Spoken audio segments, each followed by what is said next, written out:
একের পর এক চমক চলছে বঙ্গভোটে। এসআইআর বিতর্কের মাঝে এবার হুমায়ুন কবিরের ভিডিও ফাঁস নিয়ে বঙ্গ রাজনীতিতে বড় ঝড় উঠেছে। আর এদিকে আজ কেন্দ্রীয় স্বরাষ্ট্রমন্ত্রী অমিত শাহ বিজেপির সংকল্পপত্র প্রকাশ করেন। বিজেপি বলছে সোনার বাংলা, মাসে ৩,০০০ টাকা ভাতা, সপ্তম পে কমিশন, শিল্পায়নের জোয়ার, সিঙ্গুরের পুনরুজ্জীবন, ইউনিফর্ম সিভিল কোড। কিন্তু প্রশ্ন উঠছে, রাজ্যের আর্থিক বাস্তবতা কি এত বড় প্রতিশ্রুতি বহন করতে পারবে? এই বিপুল ব্যয়ের উৎস কোথায়? আর কেন্দ্র রাজ্য সরকারের টানাপোড়েনের মধ্যে, অবশ্যই পশ্চিমবঙ্গ এবং কেন্দ্র সরকারের এই টানাপোড়েনের মধ্যে এই পরিকল্পনাগুলো কতটা কার্যকর? অন্যদিকে তৃণমূল কংগ্রেস তুলে ধরছে ধারাবাহিক উন্নয়ন, লক্ষ্মীর ভান্ডার বাড়িয়ে ১৭০০, যুবসাথী, দুয়ারে চিকিৎসা, সামাজিক সুরক্ষার বিস্তার। কিন্তু এখানেও প্রশ্ন আছে, এই ওয়েলফেয়ার মডেল কি দীর্ঘমেয়াদে টেকসই হবে? কর্মসংস্থান তৈরির গতি কি ভাতার বৃদ্ধির সঙ্গে তাল মিলিয়ে এগোচ্ছে? অনেক কিছু ভাববার বিষয় রয়েছে পশ্চিমবঙ্গে। একদিকে বিজেপির কড়া অবস্থান, অনুপ্রবেশ রোধ, আইন শৃঙ্খলা এবং বড় শিল্প বিনিয়োগ। অন্যদিকে তৃণমূলের জোর সামাজিক সুরক্ষা, গ্রামীণ অর্থনীতি, সরাসরি নগদ সহায়তা। হ্যাঁ, সরাসরি নগদ সহায়তা।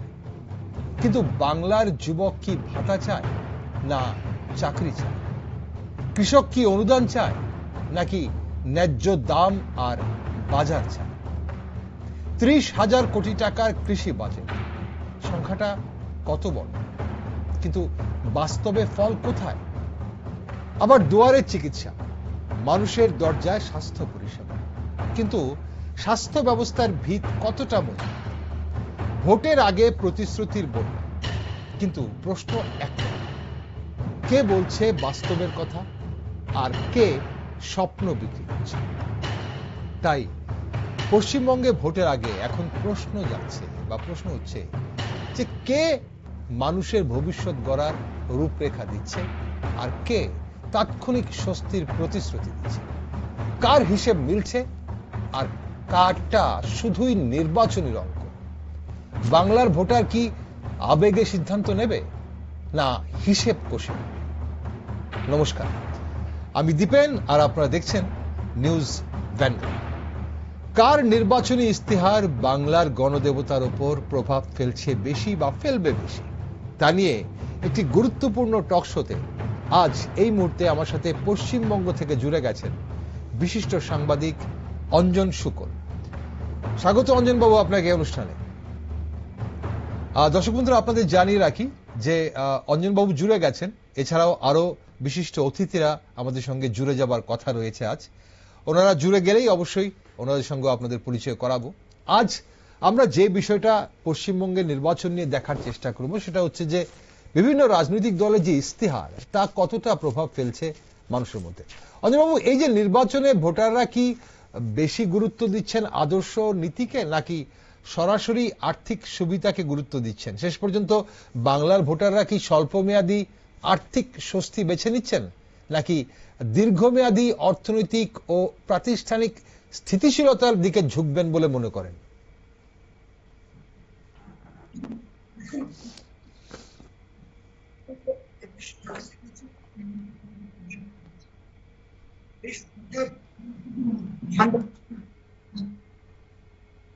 সেটা করেছে এবং জেনারেল কাছে যারা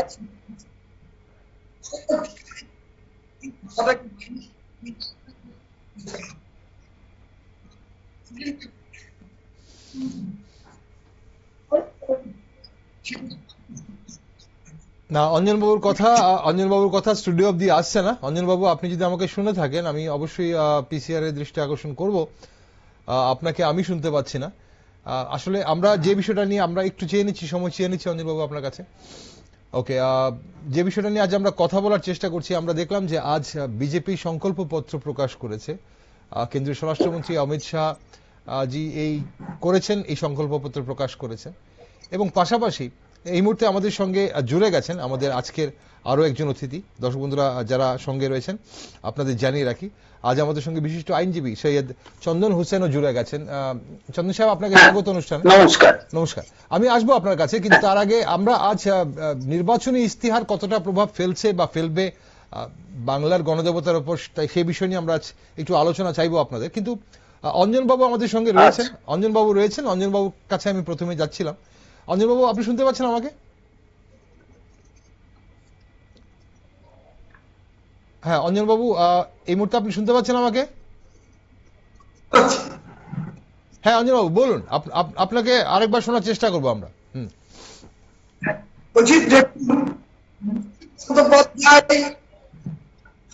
লক্ষ্মী ভান্ডার জেনারেল কাজদের ক্ষেত্রে 1500 টাকা, যুবকদের 150 স্বরাষ্ট্রমন্ত্রী তিনি ঘোষণা করেছে যে লক্ষ্মী ভান্ডার নয়, অন্নপূর্ণা 3000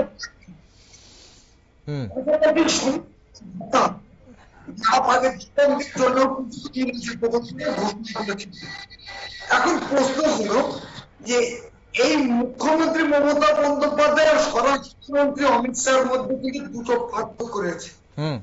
কি না, অমিত শাহ কিন্তু আজকে বলেছেন কতগুলো জিনিস, যে যারা চাকরি করেন, যারা বকেয়া ডিএ রয়েছে, তাদের ডিএ কিন্তু তিনি 1 মাসের মধ্যে পরিশোধ করে দেবেন। তৃতীয়ত তিনি বলেছেন যে আইনের শাসন ফিরিয়ে আনবেন এবং প্রতি বছর যাতে চাকরি হয়, অর্থাৎ 5 বছরে তিনি 1 কোটি চাকরির উপরে জোর দেবেন, অর্থাৎ 1 কোটি মানুষকে কিন্তু চাকরি দেবেন। অন্যদিকে মুখ্যমন্ত্রী মমতা বন্দ্যোপাধ্যায় যে ইস্তফা জানিয়েছেন, সেটাই কিন্তু যুবকদের জন্য স্বস্তির নেই।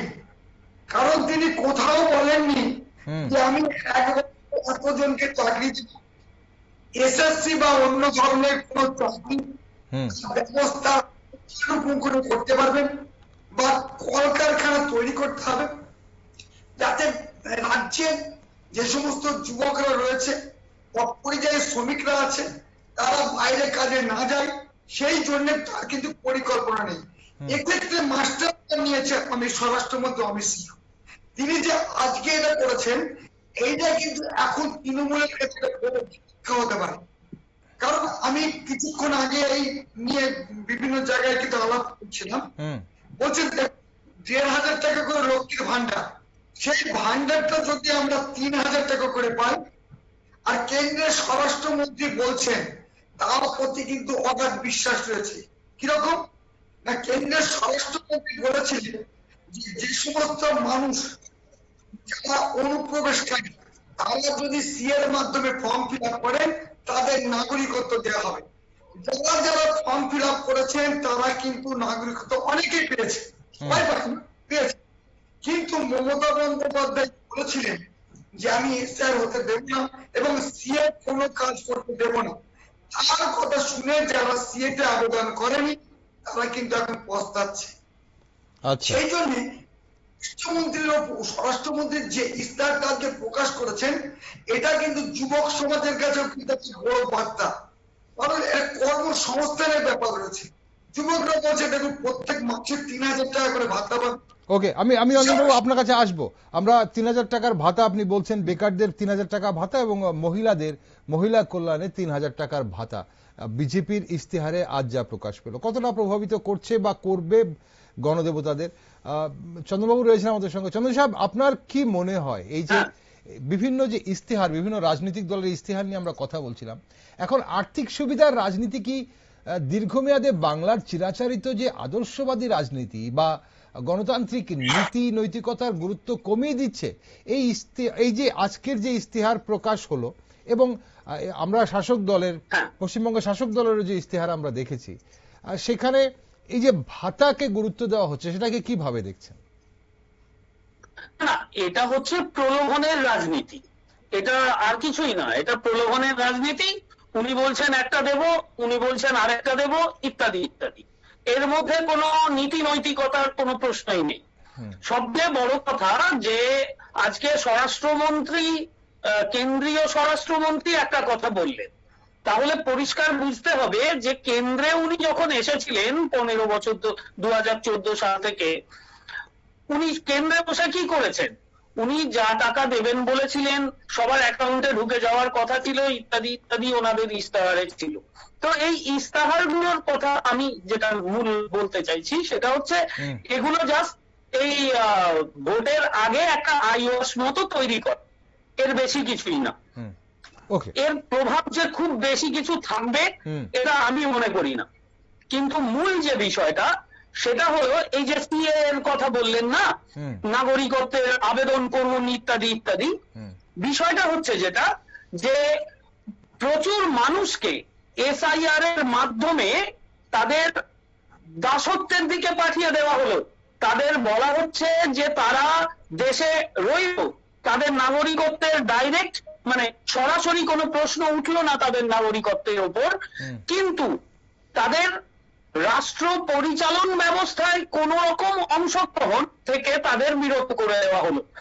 অর্থাৎ ভারতের সংবিধানে যে দাসত্বকে রেস্ট্রেন করা আছে, মানে বাধা দেওয়া আছে যে দাসত্বের কোনো জায়গা নেই আমাদের দেশে, সেই সংবিধানকে বাইপাস করে ওনারা এই দাসত্ব বিষয়টাকে আবার ইম্পোজ করার চেষ্টা করলেন। এটাই এখন মূল রাজনীতি। এখানে ভোটের ইস্তাহার বা সেই ইস্তাহার অনুযায়ী কি হবে না হবে এর কোনো প্রশ্নই আসলে নেই। এগুলো সবই সামনে দাঁড় করানো আছে, মুখোশ, এবং আসল মুখ বলছে যে মানে রাজনীতিটা হচ্ছে এই যে মানুষকে বিচ্ছিন্ন করা, মূলত আর্থিকভাবে পিছিয়ে পড়া এবং সামাজিকভাবে পিছিয়ে পড়া যে মানুষরা আছে তাদেরকে রাষ্ট্র পরিচালন ব্যবস্থা থেকে আলাদা করে দেওয়া। ওকে চন্দন সাহেব, আপনি বলছেন এটা সম্পূর্ণ রাজনীতি, এগুলো শুধু এই যে ইস্তিহার বা ম্যানিফেস্টো এগুলো আপনি বলছেন আইওয়াশ, কিন্তু সমস্যা হচ্ছে বা যেটা জানার চেষ্টা করছি আমরা যে এই আইওয়াশই আপনার ভাষায় আইওয়াশ বা সামনে শুধু রাখা, এটাই কতটা প্রভাবিত করবে বিশেষ করে গ্রাম বাংলার যারা ভোটাররা রয়েছেন, গণদেবতা রয়েছেন, তাদেরকে কতটা প্রভাবিত করবে এই ইস্তেহারগুলো? হ্যাঁ, এত বছর ধরে মানুষ দেখছেন, মানুষ বোকা নন। আমরা জানি যে মানুষ বোকা নন, মানুষ ঠিক জায়গায় বুঝতে পারেন এবং এটা তারা বুঝতে পারবেন। যেমন আমি বুঝতে পারছি তেমনি ওনারাও বুঝতে পারবেন যে 2014 সাল থেকে আজ 2026 সাল পর্যন্ত কেন্দ্রীয় সরকার কত রিক্রুটমেন্ট করেছে সেটা তারাও জানেন। সুতরাং তাদের কাছেও এটা আমি যেমন বলছি, আমি তাদেরই রিপ্রেজেন্টেটিভ হয়ে বলছি, কারণ আমি কলকাতা হাইকোর্টে যে প্র্যাকটিস করি এখানে ওনাদেরই কথাবার্তা বলি আর কি, বুঝতে পারছি যে একটা প্রভাব ফেলবে। ওকে, আসবো আপনার কাছে আমি আবার। অঞ্জনবাবু, এই যে তৃণমূল কংগ্রেস ও বিজেপি দুই দলের যে বিপুল আর্থিক প্রতিশ্রুতি, মানে এটা বাস্তবায়নের জন্য অর্থের উৎস কতটা বিশ্বাসযোগ্য বলে মনে করেন? দেখুন, অবশ্যই একটা ব্যবস্থা থাকবে। কৃষকদের যে কৃষকদের কথা, কৃষকদের পিএম কৃষক যোজনা, অর্থাৎ কেন্দ্র সরকার যেটা করেছে সেটা হচ্ছে বছরে 3 বার, অর্থাৎ 4,000 টাকা করে 3 বার একটা কৃষক কিন্তু পাচ্ছে।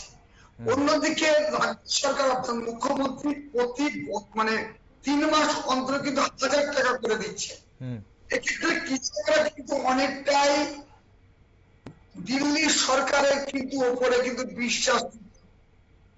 পাশাপাশি এখন দুটো সরকার, তৃণমূল সরকার আর এদিকে মোদী সরকার, অর্থাৎ মমতা সরকার হচ্ছে আপনার মমতা সরকার, এই দুটো সরকার প্রতিযোগিতায় নেমেছে কে কতটা ভাতা দিয়ে সাধারণ মানুষকে তার নিজের ভোটের কাজে ব্যবহার করতে পারবে। আপনি যদি বলেন যে এই যে আপনার মুখ্যমন্ত্রী মমতা বন্দ্যোপাধ্যায়, তাও এর আগের যে নির্বাচন হয়েছিল সেই লক্ষ্মীর জন্যই কিন্তু সেখানে বৈদ্যুতিক পার করেছিলেন, এটা কিন্তু বাস্তব। গ্রামের মানুষেরা কিন্তু এখনো পর্যন্ত এই 1,000 লক্ষ্মীর ভান্ডারের উপর কিন্তু নির্ভরশীল। দেখুন শহরের মানুষ এখানে না, দেখুন যেখানে প্রতিটি চাকরি রয়েছে বাকরি রয়েছে, অর্থাৎ বড় পরিবার, তারাও কিন্তু লক্ষ্মী ভান্ডার প্রত্যেক মাঝে করতে যায়। আর এই যে মহিলারা বলছে যে লক্ষ্মী ভান্ডার যদি তারা 3000 টাকা পায় তাহলে হবে, এই যে ভোটের আগে পরবর্তীকালে কি হবে সেটা কিন্তু জনগণ ভাবছে না। জনগণ ভাবছে তারা কতটা লাভবান হবে, দেশের কতটা ক্ষতি হচ্ছে, কে কোথা থেকে অর্থ নিয়ে আসবে সেটার দিকে কিন্তু গুরুত্ব নেই ভোটারদের। তারা নিজেদের গুরুত্ব হচ্ছে তারা কতটা পাবে এর উপরে কিন্তু বেশি নির্ভরশীল হয়ে যাচ্ছে। এই দেখুন সরকারি যে সমস্ত চাকরিজীবীরা রয়েছে তাদের সাথেও কথা বলছে না, তারা বলছে যে মুখ্যমন্ত্রী মমতা বন্দ্যোপাধ্যায় একের পর এক বলেছে দিয়ে দেবেন, আজ পর্যন্ত দেননি। যেহেতু 15 বছর ধরে তারা বঞ্চিত হচ্ছে, অন্যদিকে কেন্দ্রের স্বরাষ্ট্রমন্ত্রী বলছেন যে তাদের যদি অর্থাৎ ক্ষমতায় নিয়ে আসা হয় তাহলে 1 মাসের মধ্যে বকেয়া দিয়ে দেবে। এই যে কাদের উপর বিশ্বাস করবে? বিশ্বাস অবশ্যই কিন্তু কেন্দ্রের স্বরাষ্ট্রমন্ত্রীর উপর করবে। 15টা বছর ধরে শাসক দল রয়েছে, মুখ্যমন্ত্রী মমতা বন্দ্যোপাধ্যায় রয়েছে, তাদের কিন্তু দিয়ে থেকে বঞ্চিত হচ্ছে, একবার সুপ্রিম কোর্টে যাচ্ছে, একবার হাইকোর্টে যাচ্ছে। অন্যদিকে কেন্দ্রীয় সরকার, যে কেন্দ্র সরকারের কর্মচারীরা রয়েছে তাদের কিন্তু দিয়ে কিন্তু বাকি নেই। এই জন্য কিন্তু সরকারি কর্মচারীরাও এবার কিন্তু এই দিয়ে বলুন সরকারি সুযোগ সুবিধা নেওয়ার জন্য কিন্তু বিশ্বাসটা বেশি রাখছে কেন্দ্রীয় সরকারের উপরে। ওকে অঞ্জন বাবু, এই যে ভাতা নির্ভর যে ওয়েলফেয়ার মডেল, মানে এটা বনাম যদি কর্মসংস্থান কেন্দ্রিক উন্নয়ন, মানে দীর্ঘমেয়াদে কোন পথ বাংলার অর্থনীতিকে? না দেখুন এই যে সরকার প্রতিযোগিতা চলছে, প্রতিযোগিতা কে কতটা মানুষের কাছে পৌঁছাবে, এখন কিন্তু মূল বিষয় হয়ে গেছে অন্য কিছু না, উন্নয়ন কিছু না। ভাতা সরকারের মধ্যে একটা সরকার চলে আসবে, এ একটা ভাতা বলছে ও একটা ভাতা, দুটোর মধ্যে প্রতিযোগিতা চলছে। আর মানুষ চিন্তা করছে বেশি তাকে দেবে তার দিকেই কিন্তু জনগণ বেশি ভিড় করবে। যদি তাই না হতো তাহলে 1000 টাকার লোক গত নির্বাচন অর্থাৎ 2021 সালে যে নির্বাচন হয়েছিল সেই নির্বাচন মমতা বন্দ্যোপাধ্যায়ের কিন্তু বিজয় কিন্তু আসন ছিল, একমাত্র লক্ষ্মী ভান্ডার 1000 টাকা করে দেওয়ার পরে কিন্তু মমতা বন্দ্যোপাধ্যায় ব্যাপক সংখ্যক আসন নিয়ে কিন্তু আসি। আমি অঞ্জনবাবু আপনার কাছে আসি। অঞ্জনবাবু আপনি এই পয়েন্টে আমি আসবো আপনার কাছে, আমি একটু চন্দনবাবুর কাছে এই পয়েন্টে জানতে যাবো। চন্দনবাবু, 2021 সালে বলা হচ্ছে লক্ষ্মী ভান্ডারটাই ম্যাজিক হয়ে দাঁড়িয়েছিল, তাহলে সেই জায়গায় এবার বিজেপির ইস্তিহারে লক্ষ্মী ভান্ডারের ডাবল। গতবারের যে ভোট তার সাথে এবারের স্থিতি সম্পূর্ণ আলাদা। প্রথম কথাই হচ্ছে যে 1 কোটি মানুষ বাদ পড়ে গেছেন ভোটার লিস্ট থেকে। এই মানুষগুলো লক্ষ্মীর ভান্ডার নিতে আসবেন না, তারা আগে চাইবেন নিজের ভোটাধিকার, নিজের নাগরিকত্ব যেন বেঁচে যায়। সেইখানে গিয়ে তারা দেখতে পাচ্ছেন যে বিজেপি এবং তৃণমূল দুজনেই তাদের মূল যে ইস্যু, তাদের নাগরিকত্ব, তাদের ভোটাধিকার, এটা নিয়ে কেউ কথা বলছে না। বলছে কে? একমাত্র বাম গণতান্ত্রিক দলগুলি, এছাড়া আর কেউ এই বিষয় নিয়ে কথা বলছে না। তৃণমূল তো বলছে। মূল জায়গায় আসছে যে এখন এরা দুজন, এই বিজেপি এবং তৃণমূল, এরা মানুষের সামনে একটা ইলিউশন তৈরি করার চেষ্টা করছে। এরা প্রত্যেকেই এই কম্পিটিশন, এই সিউডো কম্পিটিশনটাকে মানুষের সামনে তুলে ধরে মানুষকে ব্যস্ত করে রাখার চেষ্টা করছে। মানুষ যাতে চিন্তা করতে না পারেন সেই দিকে নিয়ে যাওয়ার চেষ্টা করছে, কিন্তু আমরা বুঝতে পারছি যে এটা কাজ করছে না। এরপরেও বলছি আপনাদের যে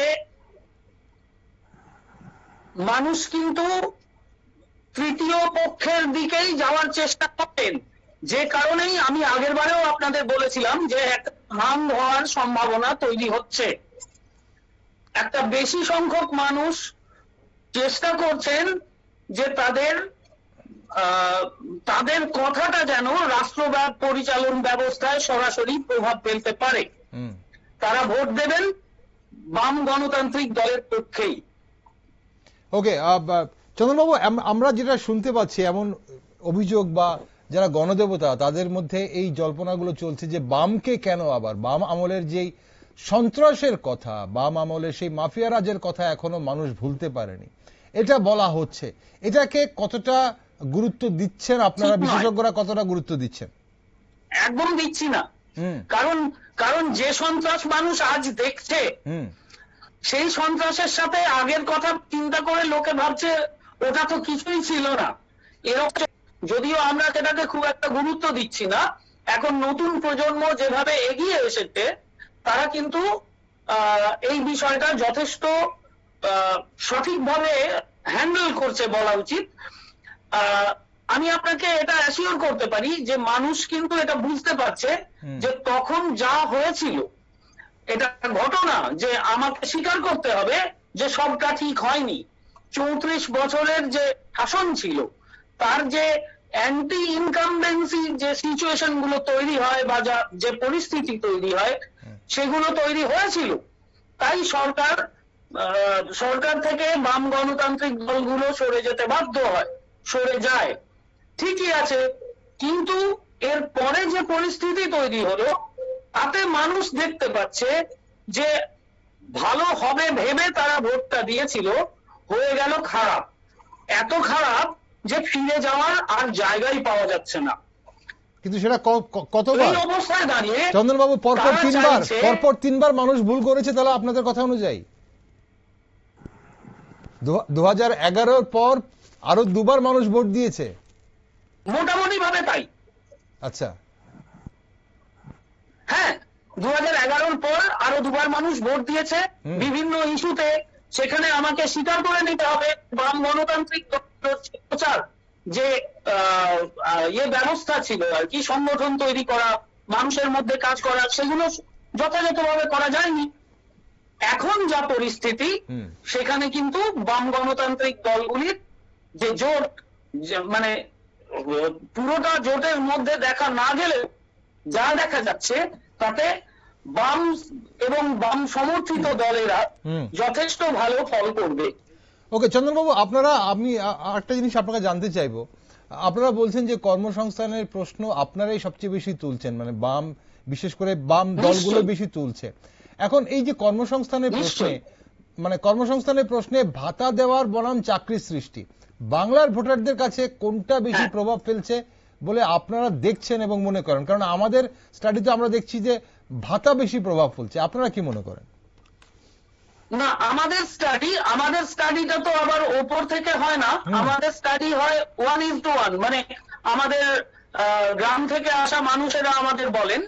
তো তাতে আমরা যেটা বুঝতে পারছি যে মানুষ কিন্তু কর্মসংস্থানের দিকে, মানুষ বলতে আমি মূলত যুব সমাজের কথা বলছি, তারা মূলত চাকরির জন্য চেষ্টাটা করছে।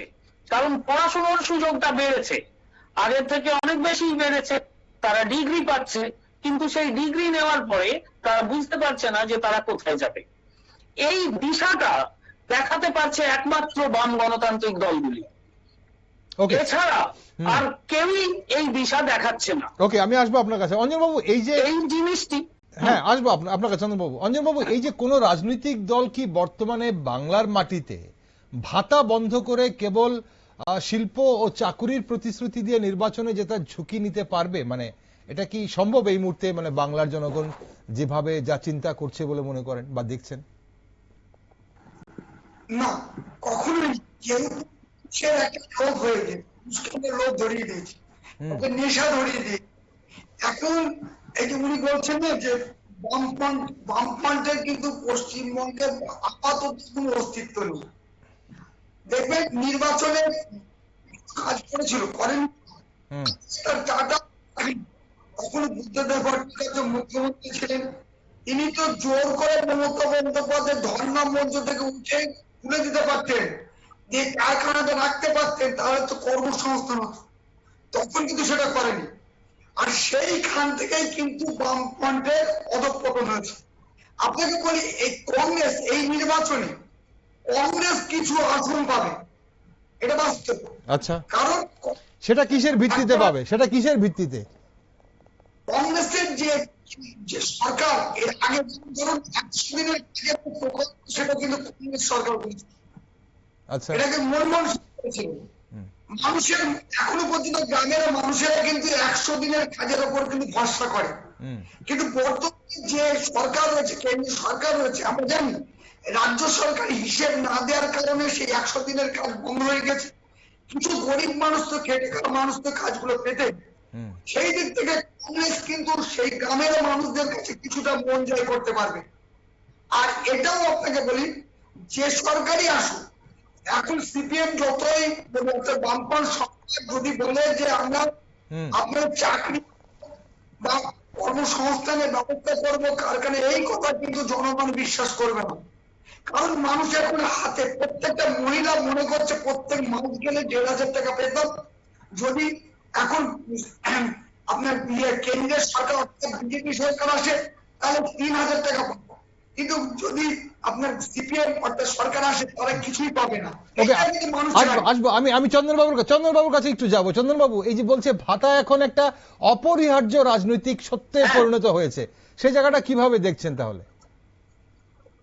না, এটাই দেখানোর চেষ্টা হচ্ছে, দক্ষিণপন্থী রাজনীতিতে এটাই দেখানোর চেষ্টা হচ্ছে যে মানুষকে পণ্য বানিয়ে দাও, বানিয়ে দিয়ে তাকে ভাতা নির্ভর করে দাও, তাহলে সে আর দাবি করতে পারবে না, সে ভাতা নির্ভর হয়ে যাবে, সে তার নিজের অধিকার ভুলে যাবে। এই কথাটাই বলা হচ্ছে। এই 100 দিনের কাজ, এটা নিয়ে মামলা আমরাই করেছিলাম। আমি আপনাকে অর্ডার কপি পাঠিয়ে দিতে পারি, সেখানে আমার নামই আছে, দেখবেন মামলাগুলো আমরাই করেছি। হ্যাঁ, আমরাই করে মানুষের অধিকার বলবৎ করেছি। কিন্তু তারপরও মানুষ মুখ ফিরিয়ে নিল। কেন্দ্রীয় সরকারের সাথে কোলাবোরেশনে, আমাকে বলতে দেন, কেন্দ্রীয় সরকারের সাথে কোলাবোরেশনে এই বিজেপি তৃণমূল গভর্নমেন্ট এই কাজগুলো হতে দেয়নি।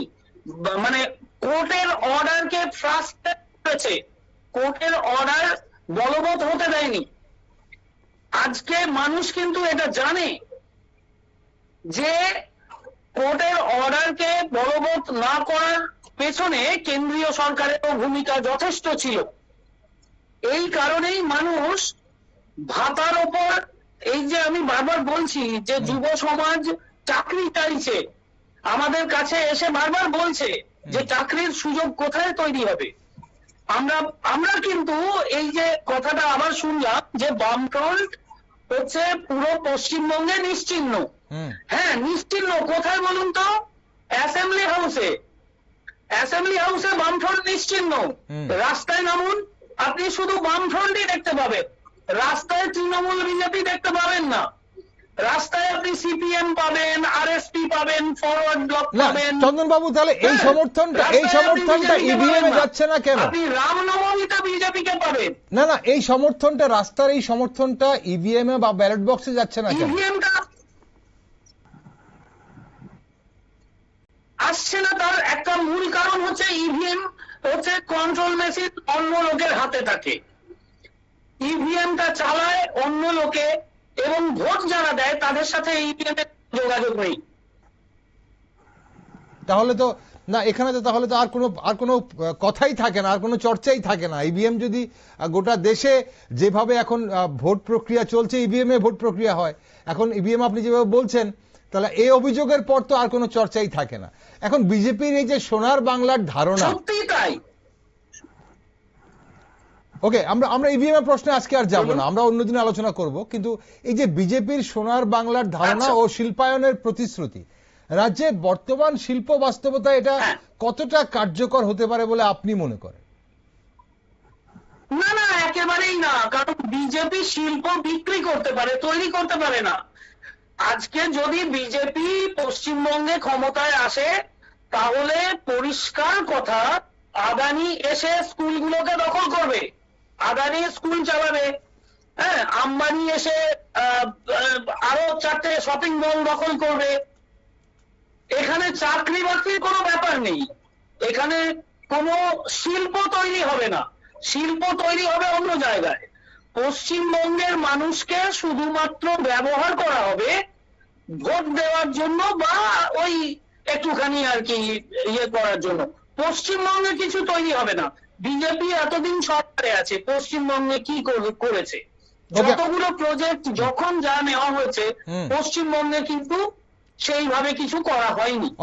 অঞ্জন বাবু পশ্চিমবঙ্গে কিছুই হবে না মানে চন্দনবাবু এটা বলছেন, এদের কাছ থেকে আমরা এটা আশাই করছি না। ওকে, অঞ্জন বাবু বলছেন, চন্দনবাবু বলছেন কিছুই পশ্চিমবঙ্গে কোনো কিছু আশাই করা যাচ্ছে না, এবং এই যে সিঙ্গুর পুনর্জীবনের কথা বলা হচ্ছে, অতীতের অভিজ্ঞতা থেকে শিক্ষা নিয়ে মানে এটা কি সত্যি সম্ভব? আপনি কি মনে করেন? না দেখুন, যে শিল্প ব্যাপার, শিল্প হবে না এ কথা বলা যাবে না। আপনি বলুন তো, তৃণমূল সরকার 15 বছর ক্ষমতায় আছে, কতগুলো শিল্প সংগঠন করছে, আজ পর্যন্ত একটা শিল্প কিন্তু আনতে পারেনি। যদি শিল্প আনতে পারত তাহলে কিন্তু পশ্চিমবঙ্গের কিছু যুবকদের কিন্তু কর্মসংস্থানের ব্যবস্থা অবশ্যই হতো। টাটা, যেহেতু টাটার মতো একটা সংস্থাকে এই তৃণমূল মুখ্যমন্ত্রী মমতা বন্দ্যোপাধ্যায়ের নেতৃত্বে চালানো হয়েছে, সেজন্য কোন ধরনের শিল্প কিন্তু পশ্চিমবঙ্গে আসতে ভয় পাচ্ছে না। আর উনি একটা কথা বললেন, এই পরিপ্রেক্ষিতে বলি, বিজেপি গভর্নমেন্ট আছে প্রায় 21টা রাজ্য, তাহলে সেখানে কি কলকারখানা চলছে না? সেখানে মানুষের কি প্রত্যেক বছরে এসএসসি বা পিএসসির মাধ্যমে চাকরি বাকরি হচ্ছে না? অবশ্যই হচ্ছে। পশ্চিমবঙ্গের প্রথম কারণ হচ্ছে না, বামফ্রন্ট সরকার চলে যাওয়ার পর দেখুন এসএসসি কিন্তু হয়নি, চাকরির কোন ব্যবস্থা যেগুলো হয়েছে ঘুষের মাধ্যমে হয়েছে। আর এই জায়গা থেকে, এই খরচ থেকে বের করার মতো ক্ষমতা একমাত্র রাখে কেন্দ্র সরকার অর্থাৎ মোদী। বামফ্রন্ট এখন, আপনি যদি বলেন যে বামফ্রন্ট এসে এই মুহূর্তে সরকার গঠন করবে, কখনই না। আপনি এই নির্বাচনে খাতা খুলতে পারবে কিনা সন্দেহ রয়েছে। রাস্তায় মিছিলের লোক থাকছে, এটা কিন্তু বিষয় না। যারা আপনার কথা অর্থাৎ বিধানসভায় গিয়ে তুলে ধরবে, সেই যদি তাদের সদস্যই না থাকে, তাহলে সেই গ্রামে গঞ্জে গিয়ে বক্তব্য রাখা আর এমনি মিছিল করা কোনো যুক্তি আছে বলে আমার মনে হয় না। তাই যদি হতো তাহলে কিন্তু দেখুন, যখন লকডাউন হয়েছিল বিভিন্ন জায়গায় বিভিন্ন কাজ করে মানুষের মন জয় করেছে, কিন্তু আমরা পরবর্তীকালে দেখলাম লোকসভা নির্বাচনে খাতা খুলতে পারেনি। কারণ মানুষের মনে কিন্তু এখনো বামফ্রন্ট সরকার যে কাজগুলো করেছিল সেই হিংস্রতা, সেটা কিন্তু এখনো জনগণ ভুলে যেতে পারেন। যার জন্য বামফ্রন্ট এবং কংগ্রেস উভয় মিলে যে জোট তৈরি করেছিল, সেই জোটের পথেও কিন্তু মানুষের ভরসা রাখতে পারেন। যার জন্য কংগ্রেস কিন্তু আরো শেষ হয়ে গিয়েছে। কংগ্রেস দেখুন, এবছরে কিন্তু কংগ্রেস এবং সিপিএম দুটো আলাদা জোট হয়েছে, কেউ জোট করেনি, আলাদা প্রার্থী দিচ্ছে।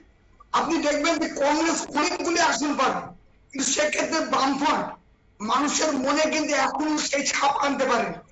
যার জন্য বলা যেতেই পারে যে শিল্প, এবং যদি মনে করে যে এখন রাজ্যের উন্নতি, একটা আজকে একটা যে ছেলে জন্মগ্রহণ করছে কিন্তু 84,000 টাকা দেনা নিয়ে জন্মগ্রহণ করছে, একমাত্র যদি কেন্দ্রের এই বিজেপি সরকার যদি পশ্চিমবঙ্গে আসে, সেই ক্ষেত্রে কিন্তু আমাদের কিছুটা হলো এই যে শিশুরা জন্মগ্রহণ করছে, এই যে দেনাটা, এই দেনাটা কিন্তু মুক্ত হবে বলে আমার মনে হয়।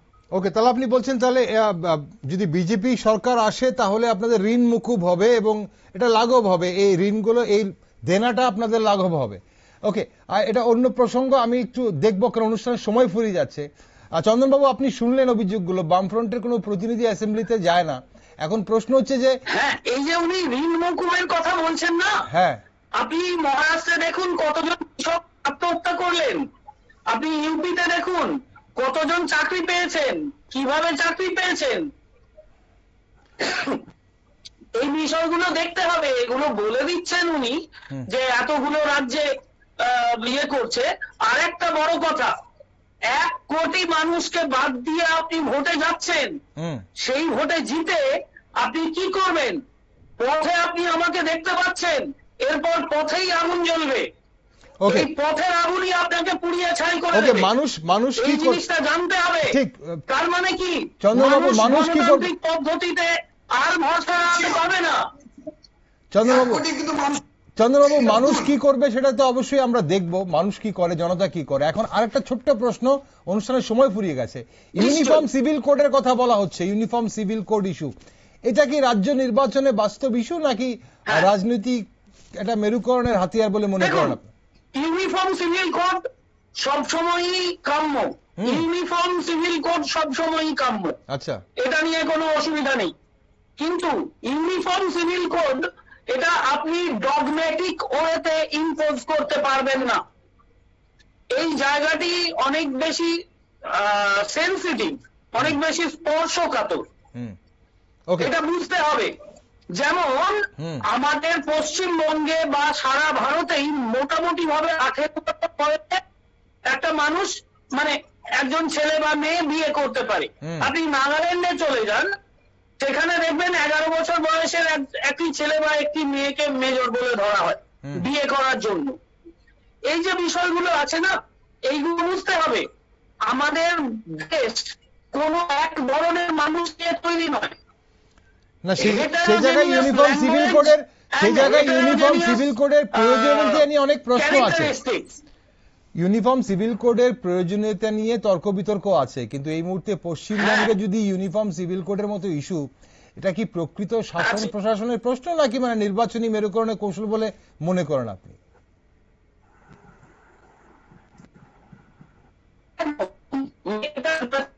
একটা তুলে দেওয়া ইস্যু এবং এটা নিয়ে মানুষকে ব্যস্ত রাখা, মূল বিষয় থেকে মানুষকে সরিয়ে রাখা, মানুষের দৃষ্টি সরিয়ে রাখার জন্যই এই কথাগুলো বলা হচ্ছে। আচ্ছা, অঞ্জনবাবু, আপনি কি মনে করেন? আদপেই গ্রহণযোগ্য নয়, এবং ইউনিফর্ম সিভিল কোড ইম্পোজ করতে গেলে সারা দেশে করতে হবে, এটা একটা রাজ্যের বিষয় নয়। ওকে, অঞ্জনবাবু, আপনার কি মনে হয় ইউনিফর্ম সিভিল কোড চালু করবে বিজেপি বলছে সরকারে এলে, তাতে কি বিজেপির এই ইস্তিহারে লাভ হবে না তাদের ভোটের অঙ্কে কোনোভাবে হেরফের হতে পারে? দেখুন, প্রথমে তিনি বললেন যে 1 কোটি ভোটার বাদ গিয়েছে, ভুল বলছি। দেখুন, মরা ভোটার নিশ্চয় ভোট দিতে আসবে না, সেই অংশটা কিন্তু ছিল 56 লাখ। ভালো করে বুঝতে হবে, এই 56 এই না ওটা 20 লাখ, 56 লাখ। ওকে, মানে মৃত ভোটার 56 না 20, আমি এই বিতর্কে এই মুহূর্তে যাচ্ছি না, সেই স্ট্যাটিস্টিক্স আমার কাছে এই মুহূর্তে নেই। তবে হ্যাঁ, আপনি বলুন, মোদ্দা কথাটা আসুন অঞ্জনবাবু, মোদ্দা কথাটা আসুন। এখন ব্যাপার শোনেন, সুপ্রিম কোর্ট তো একটা বিচারপতিদের দিয়ে দল তৈরি করেছিলেন, তাহলে সুপ্রিম কোর্ট কেন আজকে সুপ্রিম কোর্ট নিশ্চয় কেন্দ্র সরকারের কথা শুনছে না? নির্বাচন কমিশন কেন সেই মানুষগুলোকে ভোটার নাম তোলা না পর্যন্ত তারা কেন ভোট ঘোষণা করলো? এটা সুপ্রিম কোর্ট কেন বন্ধ করলো না? সুপ্রিম কোর্টও বুঝতে পেরেছে যে এই যে জিনিসটা হচ্ছে না, এখানে অনেক জল ঢুকে গিয়েছে। আপনাকে বলছি, এই যে পরিমাণ নাম তোলা হয়েছে না, এর মধ্যে দেখুন প্রচুর জল ঢুকে গিয়েছে। ওকে অঞ্জনবাবু, আজকে আর এসআইআর নিয়ে আলোচনা করার মতো সময় আমার অনুষ্ঠানের হাতে নেই। আমরা আজকে ইস্তিহারের ব্যাপারটা কতটা প্রভাব ফেলবে সেটা বোঝার চেষ্টা করছিলাম। একটা শেষ প্রশ্ন অঞ্জনবাবু আপনার কাছে, কার ইস্তিহার বেশি প্রভাব ফেলছে বলে আপনি দেখছেন? অঞ্জনবাবু, কার ইস্তিহার সবচেয়ে বেশি প্রভাব ফেলছে?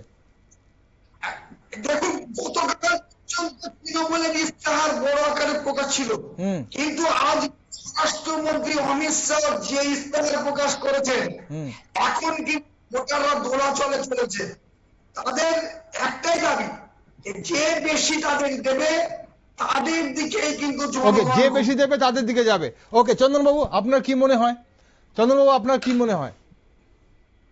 আমার মনে হয় না, কারণ এই সেগ্রিগেশনটা অনেক আগেই হয়ে গেছে। কারা বিজেপিকে ভোট দেবে এবং কারা টিএমসি কে ভোট দেবে, মোটামুটি ভাবে এই যে বিভাজন, এই বিভাজনটা অনেক আগে থেকেই করা হয়েছে এবং এটা 98 সাল থেকেই করা হয়েছে। আস্তে আস্তে আস্তে আস্তে করে মানে পশ্চিমবঙ্গে যে সাম্প্রদায়িক মনোভাব, এই মনোভাবটা তৈরি করা হয়েছে। তার ফলে ওই অনেক বেশি করে এখন এইসব বলছে, চাকরি বাকরিতে ইস্তেহার প্রকাশ করছে।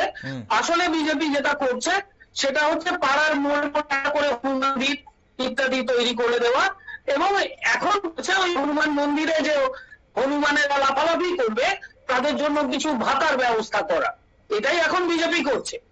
এখন যেটা বিষয় সেটা হচ্ছে মানুষ বুঝতে পারছেন কি পারছেন না, মানুষের মন এই মুহূর্তে ওইভাবে বোঝা যে কালকে কাকে ভোট দেবেন এটা আমাদের পক্ষে সম্ভব নয়।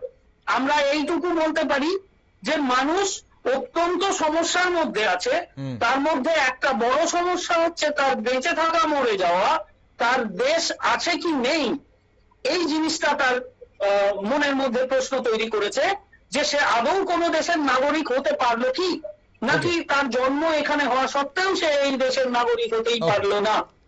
যদিও সে সারা বছর সেন্ট্রাল গভর্নমেন্টের চাকরি করলো, তারপরেও এখন কি সে দেশের বাইরে চলে যেতে বাধ্য থাকবে, ইত্যাদি প্রশ্ন।